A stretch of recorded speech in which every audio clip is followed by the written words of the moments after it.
Assalomu alaykum. Men Uskinova Olmaxon Nurullayeva. Yangibozor tumani Maktabgacha va maktab ta'lim bo'limiga qarashli 28-son Davlat maktabgacha ta'lim tashkilotida 2019-yil 5-dekabrdan buyon fidokor tarbiyachi bo'lib ishlab kelmoqdaman. 2019-yil Chirchiq davlat pedagogika universitetiga o'qishga qabul qilindim. 2024-yilda maktabgacha ta'lim tarbiyachisi diplomini qo'lga kiritdim.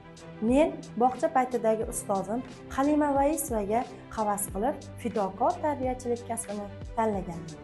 Faoliyatim davomida takomillashtirilgan ilk qadam davlat dasturi asosida turli xil noan'anaviy usullarda faoliyatlar olib bormoqdaman.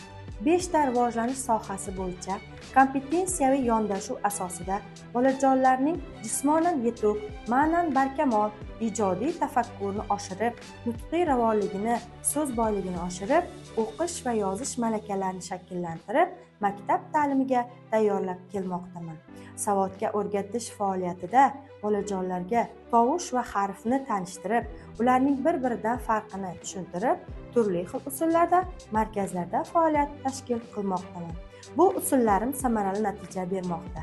Bolajonlar harflarni, tovushlarni tanib, to'g'ri talaffuz qilib, o'qish va yozish malakalarini egallab kelmoqda. Faoliyatlarim davomida ota-onalar bilan hamkorlikda turli xil tanlovlar, tadbirlar tashkil qilib kelmoqdaman. Fidokor tarbiyachi bo'lish bu faqat kasb emas, bu yurak ishi.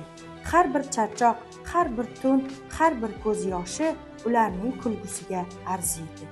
Turli xil tanlov tadbirlarda ishtirok qilib, faxrli o'rinlarni egallab kelmoqdaman.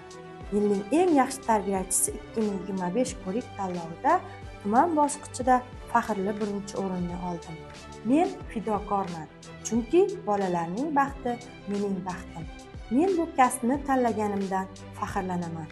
Bu mening tanlovim. O'z ustimda ishlab, yangiliklar qilishdan aslo charchamayman. Kasbim sehri, bolajonlar mehri. Kattaga kichikka undosh.